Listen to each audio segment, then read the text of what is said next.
Обработав спецтранспорт, надев защиту и взяв все необходимые лекарства и приборы, врачи выезжают к пациентам старше 65 лет в рамках нацпроекта «Демография». Мы сахар холестерин проверим.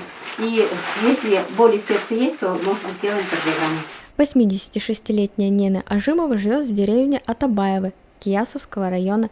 До больницы 20 километров, поэтому с удовольствием принимает врачей у себя дома. И такие визиты к нам – это большое дело. И большое нам подспорье. Они взяли анализ у меня сегодня на холестерин, на сахар. Ну вот давление смерили, кардиограмму сделали. В общем, я опять держусь.